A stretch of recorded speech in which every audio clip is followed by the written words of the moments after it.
بسم الله والحمد لله والصلاة والسلام على رسول الله. اللهم لا سهل إلا ما جعلته سهلا وأنت تجعل الحزن إذا شئت سهلا.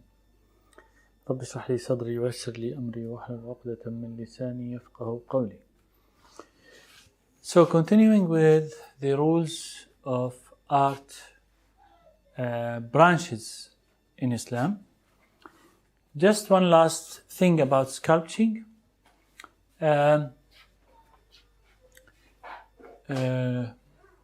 Some people, for example, this is something that comes up when we talk about wasting some materials. Of course, any material can be a waste except perfumes. Perfumes in Islam, they are not a waste. So even if you buy, for example, expensive perfume, that's not considered a waste, because the Prophet ﷺ mentioned so. So this just came by when we speak about wasting the material of sculpting. So any perfume is not considered as wasting. Scientific sculpting is for teaching, and it's not a problem at all. So if someone wants, for example, to make a statue of a human body to show some parts or whatever, or we know the skeleton that they do in the, for example, in the labs or whatever, all of these are for the purpose of teaching. So there is no harm with that. If there is a doll that contains symbols referring to wrong creeds, then should not be used. Sometimes some of the dolls for the kids, they contain some crosses or contain some symbols that are unacceptable in Islam, like the one eye sign, the triangle with one eye or whatever. All of these are unacceptable. But a normal doll that is being humiliated and the kids are playing with it, then that should not be an issue. Costumes are acceptable in Islam because people wear these costumes and then act with these costumes, and they are known that they are not actually creatures that were made, but people or human beings are inside, so there is no harm with that. If a Muslim has status, then he can give to a non-Muslim. So some Muslim, for example, he inherited a status in his inheritance. What should he do? Should he give it to a non-Muslim because the non-Muslim has no issues with status? No, he cannot. He needs to get rid of it. He needs to destroy it in order to get rid of any status. And this is what the Prophet ﷺ did, what Ibrahim ﷺ did, which is to break the status. So this is for sculpting, and that was the last thing. Let's speak about acting. What's permissible and what is not permissible in acting? Acting is coming from informing, analog. So in Arabic, it's tamthil. Acting is tamthil, and it's coming from the word mathal. Mathal is analog. Allah Azza wa Jal in the Quran mentioned lots of examples of analogs in the Quran. People know things from three sources. Can be sensed by their sensors, the hand, whatever. Analogs or traces. If they see, for example, a trace of a human being on the ground, they know that there was a human being. Or analogs. So these are the three sources where people can know about things.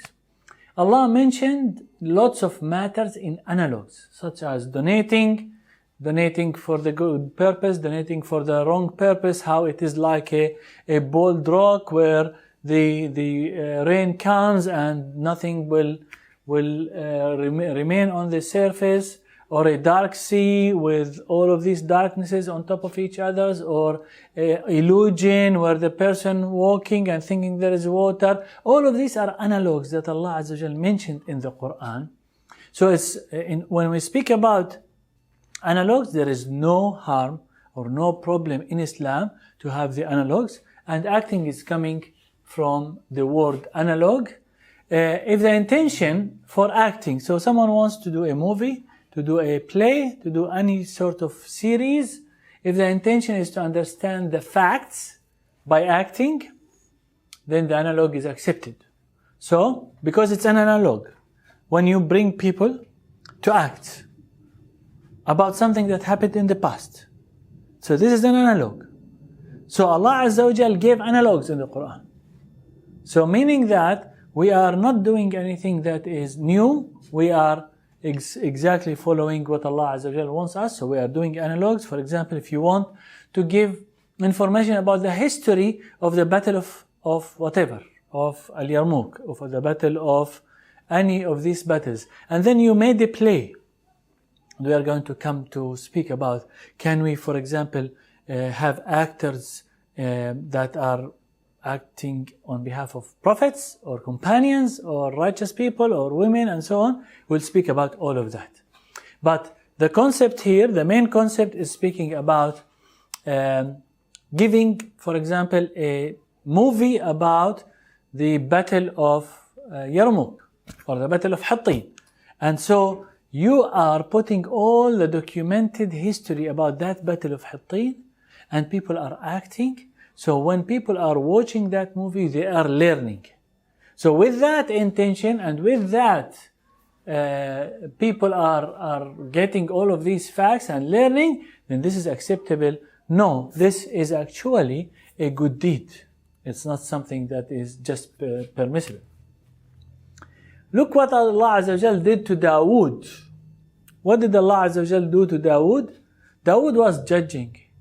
And it has been mentioned in Surah Sad, the case when Dawood alayhi salam did not used to come to people except at certain times, and certain times he will be praying to Allah Azza wa Jal. So two angels jumped on top of the wall when the time was not for him to give time for people to be judged.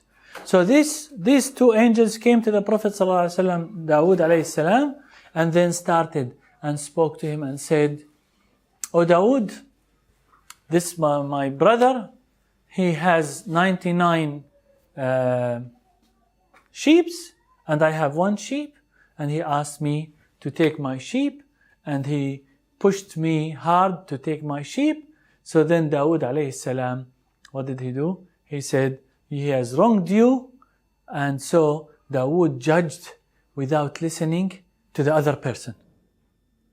So what happens, the two angels came in the shape of human beings, sat in front of Dawood. One of them spoke and told about the story of the 99 sheep and the one sheep, and Dawood straight away gave the judgment based on the witness of one. And then Dawood alayhi salam knew that that was wrong from him, so he prostrated and he knew that he was tested. So what happened here is that Allah Azza wa Jal sent two angels to do, if you want to call it, a play in front of Dawood alayhi salam. Correct?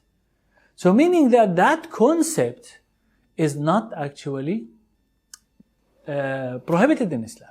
Because Allah Azza wa Jal himself allowed this to happen, and he sent angels to do a play in front of Dawood. And that was not true. The whole story was not true, but Allah Azza wa Jal wanted to test Dawood.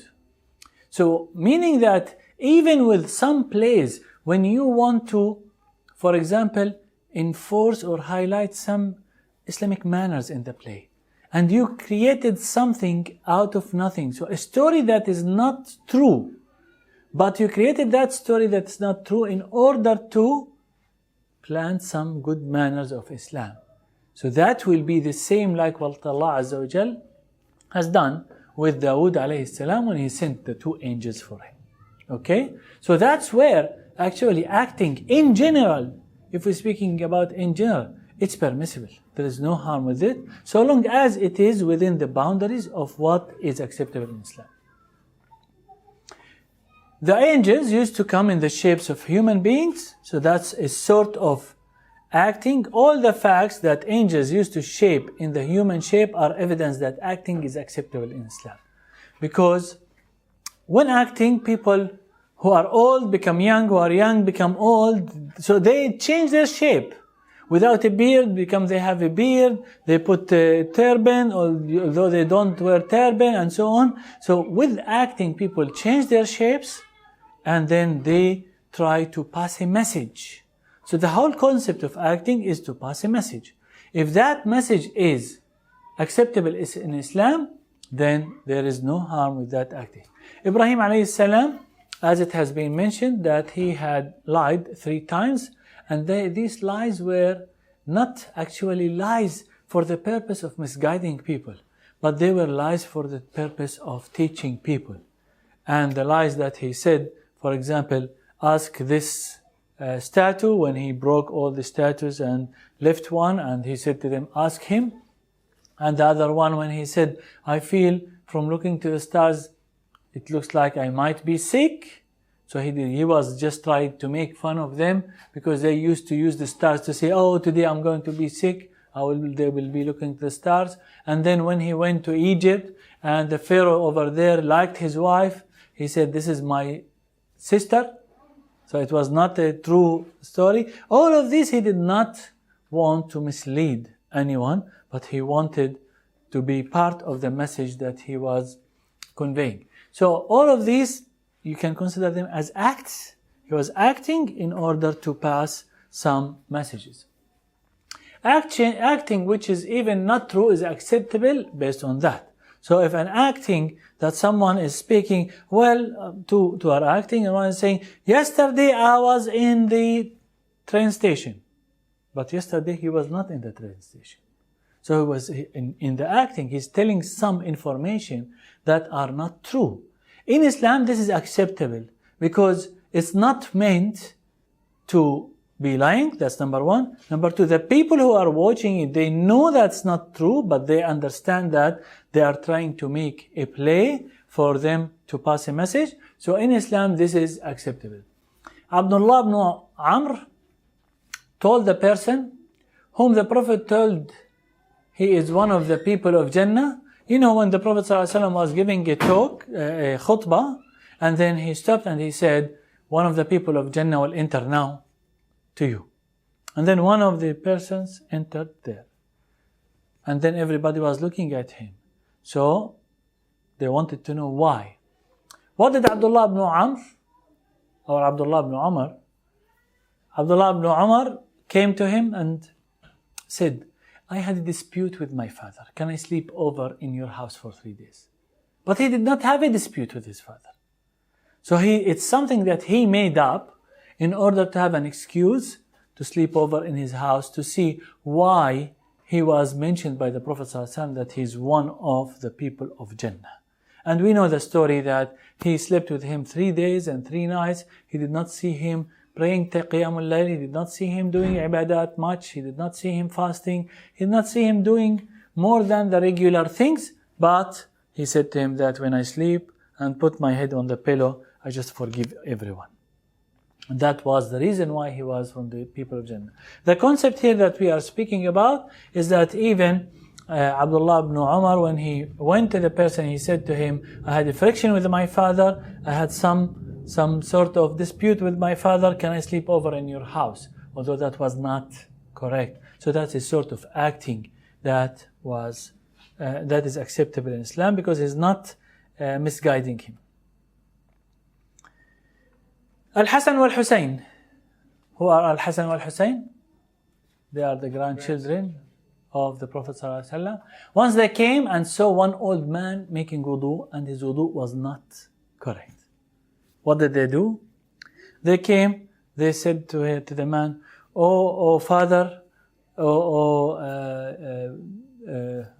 man or whatever, or sheikh, we are disputing, me and my brother. We don't know who is better in making wudu. I say I'm better than him. He says he's better than me. Can you judge between us? And Al-Hasan and Al-Husayn, they did the wudu both together. The person realized that they are teaching him.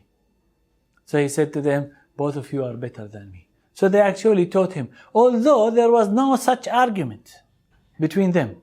And no such incident that they disputed who can do the wudu more or better than the other. So this is a sort of what? Acting. They acted. And the concept of acting was not true. But it was not meant to mislead him. It was meant to do something good for him or to guide him. So as we can see, the companions understood the concept of acting and the boundary of when to consider this as a lie or not a lie. So in general, acting is permissible. It's not permissible to act as a prophet or as prophets. So any of the prophets, we cannot have actors. Why? Because the prophets are perfect. And any person who is going to act on their behalf will not be perfect. So we cannot have people who are doing mistakes representing or acting as prophets. So human beings cannot act as prophets. So if you want to have a play, you cannot have a human being representing any of the prophets. For the companions, we know that they are the best generation, that the Prophet ﷺ mentioned about them. If it is for the sake of teaching, it is permissible, but we cannot make fun of them. So how? So for the purpose of teaching, you want, for example, you have this Umar ibn Khattab series. Have you seen that series?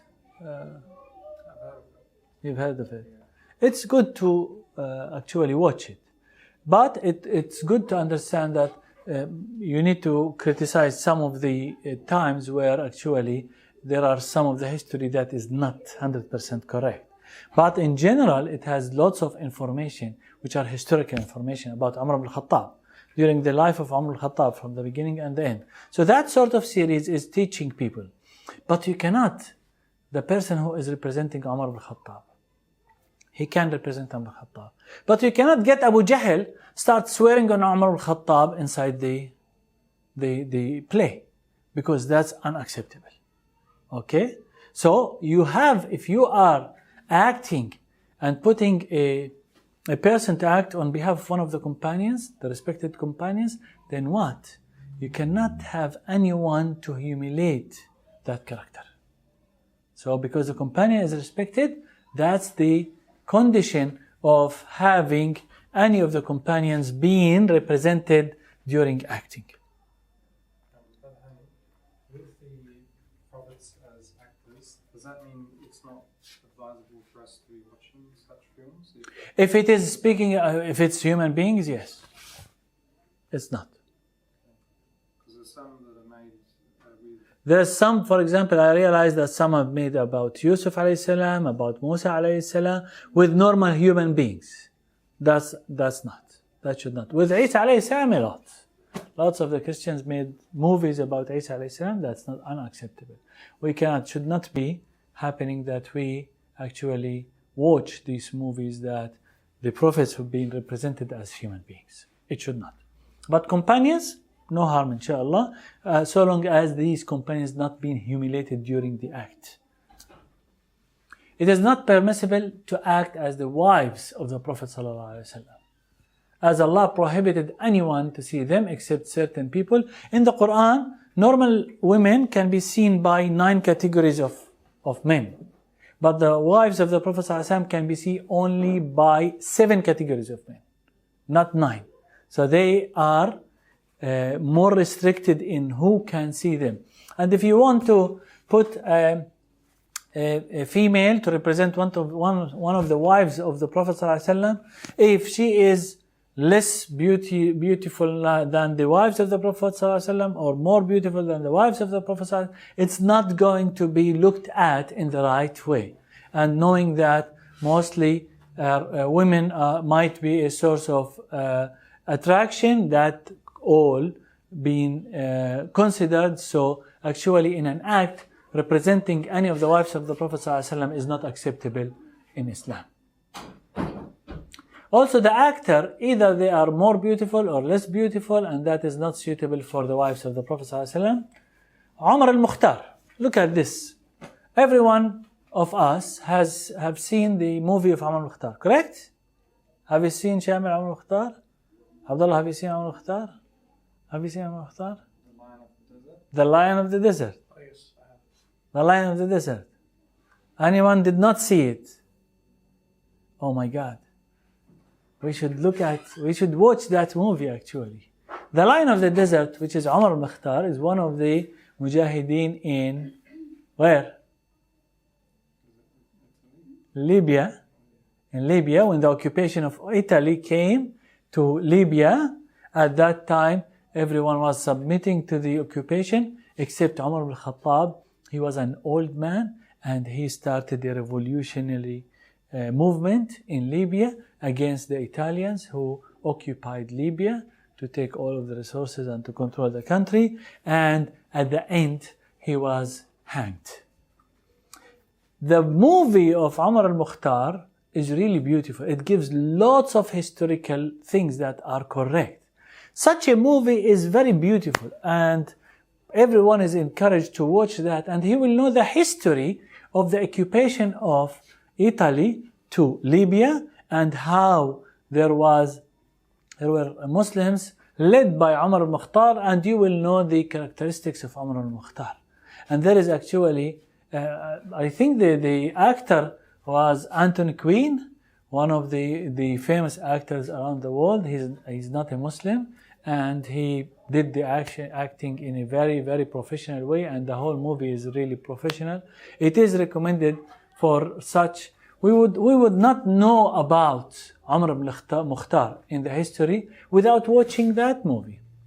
I will tell you, for example, there was, for example, in previous history, there were some really good, let's say, characteristics or characters or people in the history of Islam that nobody knows about them. Recently, people started making movies and series about them, and people started knowing that these people existed in the history, and so they started reading about them. Regardless whether the series are 100% accurate or not, but some of these actually are bringing up to the public some of their history. Even when the actors might not be practicing Islam outside the movie, but for them it is permissible to act. So, for example, like Anthony Quinn in Umar al-Mukhtar is not a Muslim. So if you see him outside, you might see him, for example, maybe drinking or doing anything, but he's representing an Islamic character. Even though that is the case, it's not an issue in Islam, so long as people are going to learn from that and then can benefit from that movie. Even when the companions being acted by people, it should not be that in the acting, someone is acting as Abu Jahl and start cursing the companions, but can be used as transfer of someone talks. So in the acting, for example, there was an incident where Abu Jahl was cursing Umar al-Khattab. It should not be coming in an action that Abu Jahl character starts to curse Umar al-Khattab in front of each other. It can be like someone telling, have you seen that Abu Jahl said this to Umar ibn Khattab? But not actually people who are acting doing that. So it's not permissible to humiliate the character of the person that is being acted on in the movie. There is no evidence that acting as companion is not permissible. Nobody can say it's haram to act or represent companions in any of the movies, because there is no evidence about that. Women acting in the movies, if she is covering what Allah asked her to cover and not flirting in her talking or not making fun of any woman, then it's permissible. Can a woman act? She can act. But if she is fulfilling all the duties and she is covering herself and she is speaking and walking and in a modest way, if she is doing everything in a modest way and she is not making fun of other women or acting about a woman and humiliating her and so on, if this is the case and everything is respected and modest, then it is acceptable in Islam to have a woman as an actor. Acting is not putting forward the women as women are in the streets and everywhere. Some people will say, if you are bringing a woman to act in the movie, on the TV, then you are bringing forward the women and people are going to look at her and so on. Well, the women are everywhere. We are not going to put a blind on the eyes of the people not to look at the women. But if the woman is modest, then whoever is looking at her is not going to see anything. So she is covered properly, she is talking properly, she is modest, everything is disciplined, then there is no harm with that. Lowering the gaze is required if looking at the woman is moving the desire. That's now the person who is looking at the movie and he is looking at a woman, for example, acting. If he felt that some desires moved in himself, then he needs to lower his gaze. So that's now the responsibility of the person who is watching, because normally it should be that nothing should happen like this. Men can be the video recorders for women so long as she is abide with the required conditions. So can a cameraman be a man? Yes, he can. And the woman who is acting is a woman? Yes, she can. So long as there is no interaction, no mixing, no touching, no coming close, all of these are considered, then there is no harm with that. Men can cover themselves and act as women. Sometimes we have lots of cases, for example, who, for example, recently, some men actually put on a khimar and went inside the masjid to do some bad things. So, can someone do a play about that? And a man, for example, put on a khimar and cover and then go inside the masjid and do some things in order to warn people that this is an act that is happening. That play can be done. And in that case, men can wear burqa and go inside the masjid and act, and so the message can be passed. Imitating the disbeliever is acceptable in normal matters and prohibited in the religious matters. So sometimes we can imitate, for example, if you look at the way we are dressing, the way previously people were dressing, if you want to dress how the way, for example, the companions were dressing in the Middle East, then we are not going to dress like this. But this is a way of dressing that we have taken from mostly the West, and there is no harm with that because it's not a religious matter. But when it comes to something that is in the religion, like imitating the West or the non-Muslims, disbelievers in celebrating Easter, celebrating all of this, then that should be avoided, and this is prohibited. Let's speak about cinema. Is cinema permissible or not? In general, cinema is not permissible. Why is that? Because cinema is the place where people come and watch all of these movies about love, which is not permissible, or watch all of these movies about killing, about terrorism, about all of these things that actually creating human beings who are really, really aggressive in the street, and they've been affected. So the whole concept of cinema is spreading an unacceptable relationships, fights, terrorism, and all of this. So because of the general movies that are being displayed in the cinemas are spreading all of these thoughts, then actually cinemas in general are prohibited. If we can find sometimes what we do is we hire the whole cinema and then we run a movie for ourselves. In that way, that part of the cinema is acceptable, and we can actually go to the cinema in this. If we have a cinema for permissible things, then there is no problem. So the concept of cinema in itself is not haram, but the concept of cinema nowadays, because the general practice of the cinema is that, then that's why it is not permissible. In an acting or movie, if the writer of a movie had the intention of teaching people, then he will take the reward of teaching. When we speak about خَيْرُكُمْ مَنْ تَعَلَّمَ الْقُرْآنَ وَعَلَّمَهُ, the best amongst you is whoever teaches the Quran or learn. Okay? That's the best. If someone made a movie with the intention of teach people, for example, about the importance of learning Quran, and he made a full movie, and after that, people, when they attended or saw the movie, they were pumped up with that play, and then went out and they started learning Quran, he will take the reward of teaching. He will be amongst the best. And if someone sat down in front of that movie with the intention of learning, he will take the reward of learning.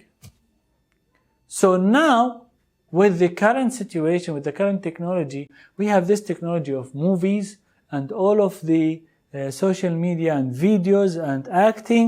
We can use this to teach, and we can use this to learn, and we take the reward of learning and teaching. You want to ask? Yeah, just a question in regards to cinemas. Does it depend on what you watch? Are you going to go there and why you're going? So sometimes, for example, kids can go and watch cartoon there. Not a problem. So it depends on what you watch then. Why you go there. You can be between. You can take reward for watching. You can be just neutral, permissible, or you can be sinning for watching. Okay, so that's the three. You mean going to the cinema? Yes. Okay, something we need to worry about that at the beginning of each cinema. Like for example, I wanted to go to take my kids, and took my kids actually to the cinema to watch one of the cartoon movies. And unfortunately, at the beginning, they have all of these advertisements that I did not want to see and did not want to show my kids. And then I told my kids not to look at the screen at that time, but that's something that we need to look at. So it's, unfortunately, the general practice in the cinema currently is unacceptable. So some small portion can be acceptable. So if you can control that and come in a time where all of these advertisements pass and everything is acceptable to watch, then that's fine.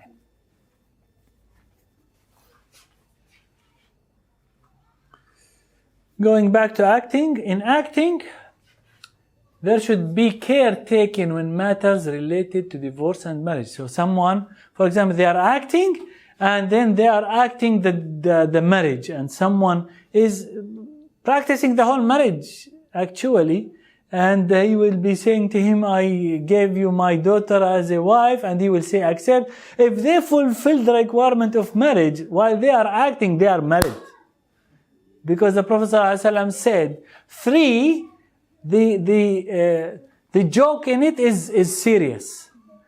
One of them is the marriage and one is the divorce. So if someone is jokingly saying to his wife, I divorce you, while he is laughing, he divorced her. If someone joking, he said to one lady, would you accept me as a husband? And she said, yeah, I accepted you. And this is in front of two witnesses, that's it. It's a marriage. So there is no joke in this. Divorce and marriage, so even while acting, care needs to be taken. And nobody should actually touch things like marriage or divorce. For wearing the cross during acting, if how the Christians wear them, then it's not permissible.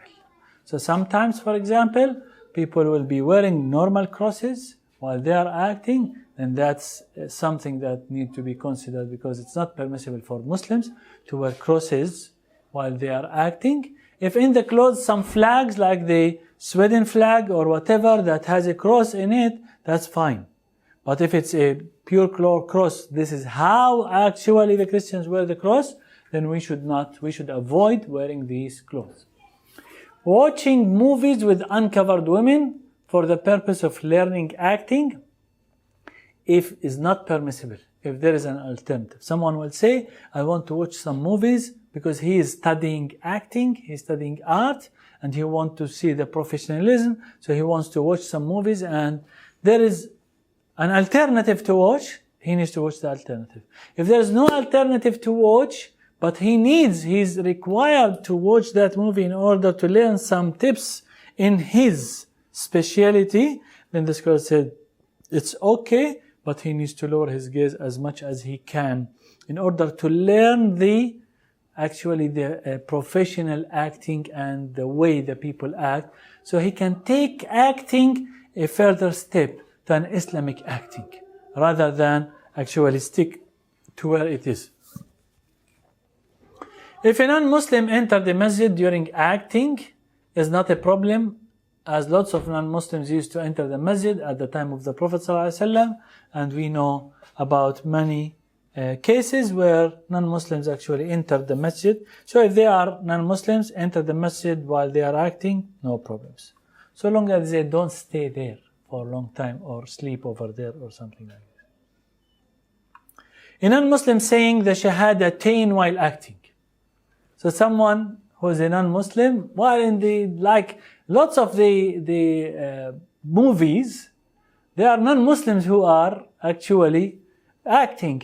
And then he will come and say, Ashhadu an la ilaha illallah wa ashhadu an... He's a non-Muslim. And he's saying the Shahadatain. If he, when he said the Shahadatain, he knows what the meaning of the Shahadatain, and said it even acting, he became Muslim. So the ruling is that he converted into Islam, even though he is acting. Why? Someone would say, but he himself says, I'm not a Muslim. The answer is, if you came and saw him saying a Shahadatain while he is acting, and then he passed away, would you bury him within the Muslims? Because he said the Shahadatain. Would you bury him in the Muslims? Of course we will. Why? Because in Islam, we judge by the apparent behavior. The apparent behavior is that that person said the Shahadatain. Apparently, he became a Muslim. Whether he's acting, he's not acting, is not our business as Muslims. Because in Islam, we take things with the apparent things. A non-Muslim should not touch a Quran during acting, and that's something we know that it's not being touched except by tahir people or more fully clean people. Can we act part of a prayer, or we need to pray fully and people will video record us and then take the part that they want? No, we can act part of the prayer. That's not a problem.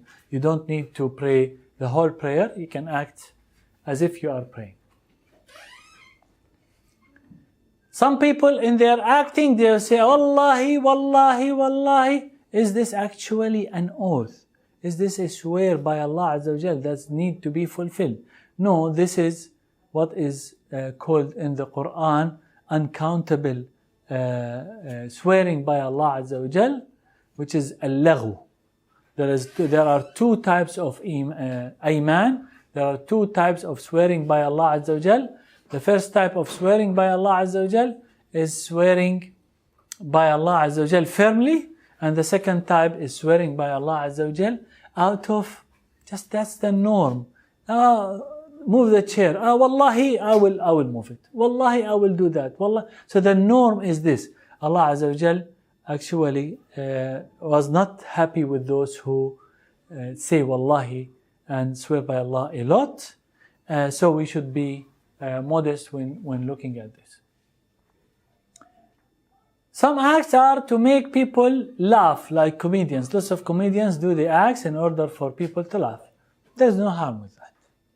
There's no problem with that. Sometimes during acts, some wealth being destroyed, it should be taken into care. So sometimes, for example, they will destroy a full airplane for the movie. They will buy an airplane for $5 million, which is a working airplane, and then they will destroy it in order to capture all of it. That's not acceptable because that's a waste. If they brought an airplane, just a cheap airplane, which is out of service, which is a wrecked airplane, and then they destroyed it, then that's fine. But not to actually have a wealth, like destroying a full house in order to make a movie, that's not, because that's wasting of the wealth. So we need to take care of the wealth while acting. Dancing. Can we dance? So when we looked at all the other things, it's appeared like most of the things are permissible except some limitations. So can we come to dance and say we can dance?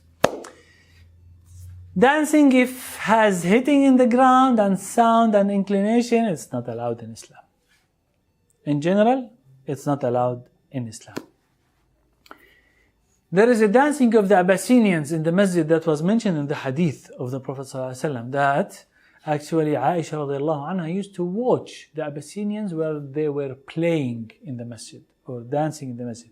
At that time, their dancing is actually a training, a war training. You know, we have seen lots of times like some of the East European countries, which are the Muslims, like as Uzbekistan and Kazakhstan and Turkestan, when they dance, actually they dance with the sword and they show their strength with that, with the training, and they hit the swords with each other. All of that type of dancing is accepted. This is what the Abyssinians used to do in the masjid. So that's not a problem. That's not a dancing. That's not actually inclining or tilting or all of these types of dancing that is prohibited. If you heard something that you like and started to tilt right and left slowly, then no problem with that. So sometimes you will be hearing someone who is making nasheed and you will start to just tilting. There is no harm with that because that's not actually immodest. That's normal and that's acceptable. Imam Malik said dancing is imitating the crazy people. Imam Malik was asked, there are some people who are dancing. He said, what's dancing? He did not know what's the meaning of dance. He said, they are hitting the ground with their feet. They are doing that. He said, are these people crazy? So he was not expecting people to do that. Let him come now and see what's going on. So he will judge all people are crazy except few. Dancing in a modest way, where without imitating opposite gender, without flirting, without exposing body parts, without dancing in front of the opposite gender, all of this is acceptable. So if women want to dance in a modest way, within women, then that's acceptable in Islam. If men want to do some sort of there are some we don't want to call it dancing, but it's cultural dancing that men sometimes do in some cultures.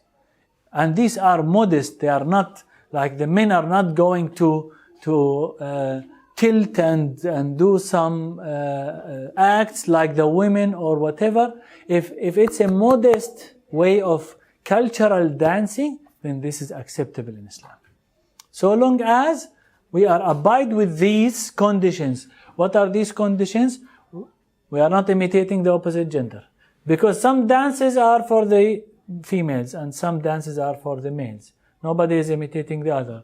If they are without flirting, without all of this inclination and trying to attract, without exposing the body parts, meaning that the women are covered properly, without dancing in front of the opposite gender, meaning that the woman is dancing in front of the woman and the man is dancing in front of the man. All of this, if this is being fulfilled, then that modest dancing is acceptable in Islam. Dancing while remembering Allah, some of the Sufis, they start while they are remembering Allah, jump or dance. This is unacceptable. In Islam, there is no such thing as dancing while remembering Allah Azza wa Jalla. When the person is remembering Allah, he should respect what he is doing while remembering Allah Azza wa Jalla. He's remembering the Lord that created the whole earth. It doesn't match that he is dancing. Allah Azza wa Jalla said in the Quran, their prayer at the house of Allah was whistling and clapping. These people were criticized of the way they were worshipping Allah Azza wa Jalla at Kaaba, and we should not imitate them. Dancing of women in front of women with modesty is acceptable. Folklore, is this how we write folklore? Looks right? Folklore dancing is acceptable if modest. Not is modest. If modest. So if the folklore dancing is modest, then it's acceptable. There is no, when we speak about folklore dancing, do you understand what's folklore dancing? It's like for each culture they have a separate dance. Like in Kurdistan, you don't have a special dance for Kurdistan that people do. That's traditional or cultural dance. That type of dancing, if there is no mixing, because they have improved it to a way that women and men, they touch each other, they dance together, then that's unacceptable. But if men alone, they are doing the dance, and so with the modesty, then there is no problem. Dancing of a man in front of women during his wedding with his wife is not recommended. So someone who got married and then he started dancing with his wife and women are looking at them, it should not happen. he can speak up, he can tell some poetry, but he should not dance in front of women. Can a husband and a wife alone dance together inside their house? They wanted to dance together. Can they dance together? So they, for example, put some nasheed and they started dancing together in a nice way. Nobody is looking at them. Can they do that? Why not? What's the harm of that? Looks odd? There is no harm if it's a modest dancing. The man is not imitating women, and the woman is not imitating men, and the husband and the wife, they are alone, closing the house, they are dancing. If they are abide with the regulations, there is no harm with that dancing. It depends on how do you look at music. If you are from those who look at music as permissible, then for you, if you are, for example, listening to an nasheed with some music and then you are with your wife alone dancing, you are modest dancing, you are not dancing like a woman, you are dancing like a man, the acceptable traditional dancing, and the woman is dancing like a woman, and you are together, no problem with that. Okay? It depends on how you look at music. So we use instruments without? It depends. It will all depend on what you believe yourself the ruling of music is. Now let's speak about another part of art, which is the magic. People, they landed under art. We lots of times we see some people, they do some magic games, illusion and light movements. Well, if what people are doing are very light and fast movements, so this is a skill. There is no harm with that skill. If what they are doing is actually getting supported by shaitan, because some of these plays that are unbelievable plays have been supported by shaitan. So it's magic. So it needs to be identified. If it is related to actual magic, then that's haram. And we should not look at it. And if you want to know whether this is magic or not magic, or it's just a skill, very fast hands, then you can read some verses of the Quran, read Ayatul Kursi, make dua to send away the shayateen. If the person stopped working, stopped doing any of these things, he could not do anything again, then that is magic.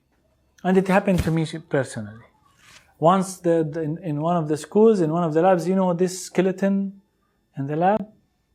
Some kids came to me and said, there's one guy who moves the skeleton. So the skeleton is moving alone. I said, really? Let's go have a look. And they brought him. So I just recited Ayatul Kursi.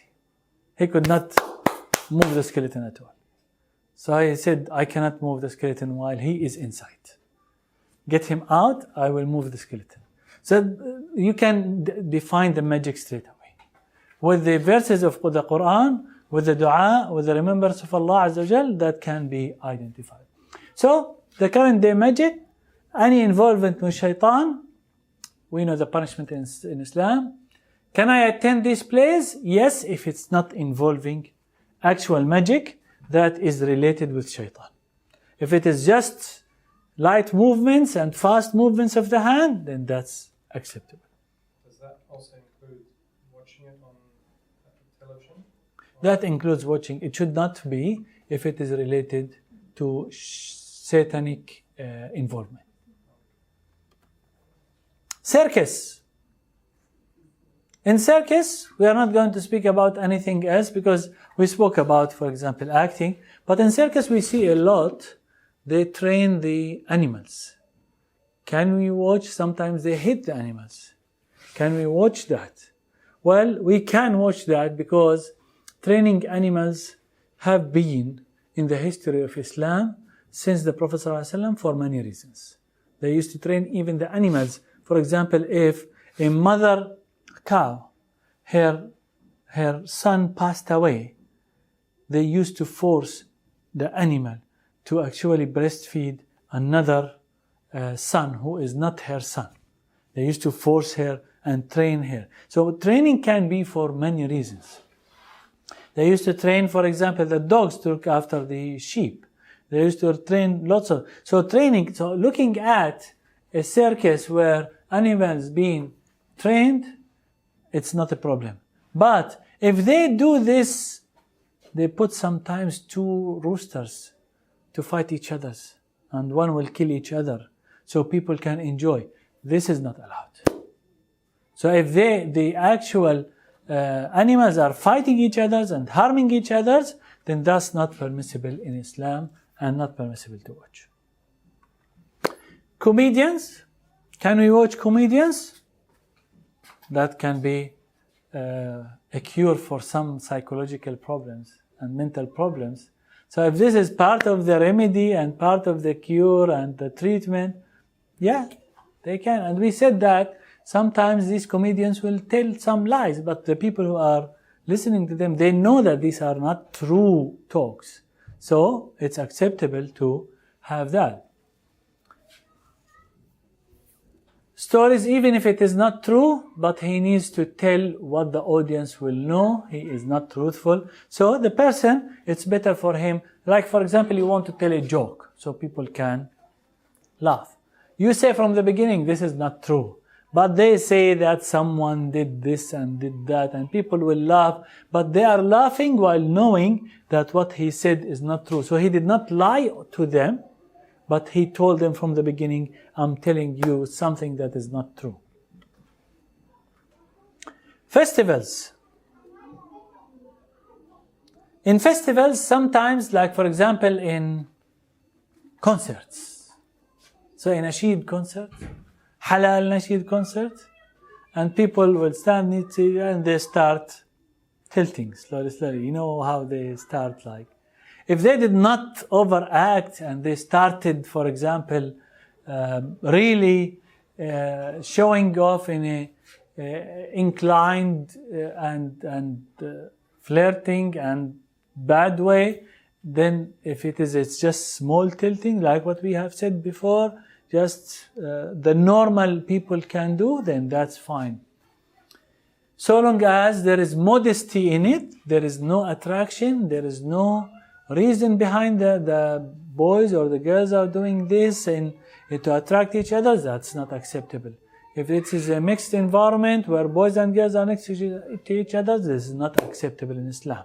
But if it is, for example, a concert where only boys are there and they started, when they're hearing the voice was beautiful, they started tilting, that's fine. If it's a modest way, it's not actually progressing in a different stage.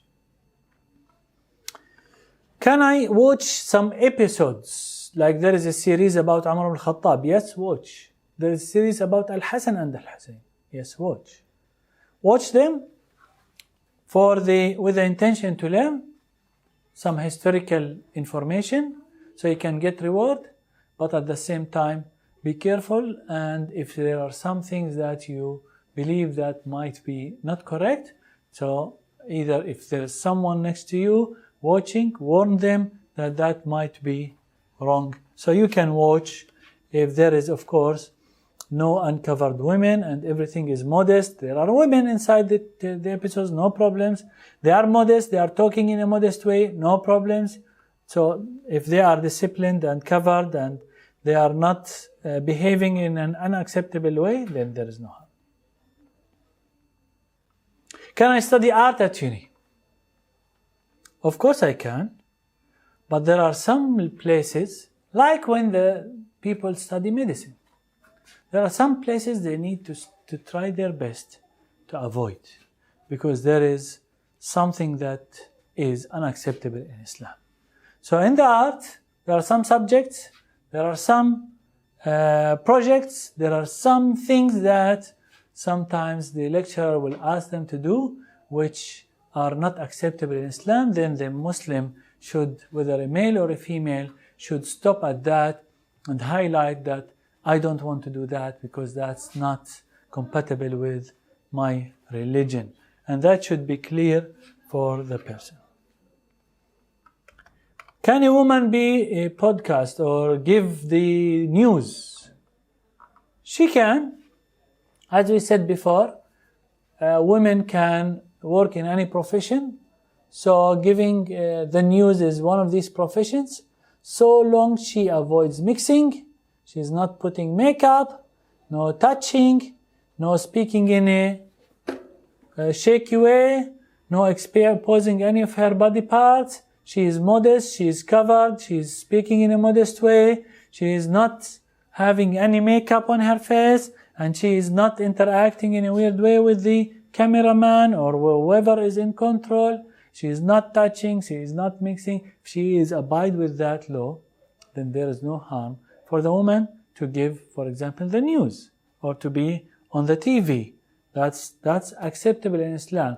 And when people are watching that TV, they need to judge themselves on their own. So the men should be controlling themselves when watching the TV and should not look in a wrong way. That's it for the art in Islam. I think we covered all types of art, from painting to sculpting to acting to art to cirque to all types of art. If anyone has any question about art. Back to the Prophets one. If you have a film, for example, what about cartoons? Can that be watched as well? Like for kids, as an example. Whether it has the Prophet, or it might, for example, have them with a light? Yeah, the light is okay. The light is okay. To have them as a character in the cartoon, it's a question mark. You might find people saying it's okay, but it's better to avoid, even within the cartoon, to have the character of any prophet as painted or as drawn in the cartoon. Because it's respected, these are the perfect people that Allah Azza wa Jal have sent to us. So it's better to avoid all of these. You will find some people saying it's okay for the cartoon, but it's definitely not okay for the human beings. Any question? All good? Jazakumullah khair. Subhanakallah wa bihamdik. Nashhadu an la ilaha illa anta astaghfiruka wa atubu ilayk. Next week lesson is about women, makeup, dresses, acceptable, unacceptable. So all the things that are related to women, cosmetics, all of these, what is acceptable, what is not acceptable, inshallah.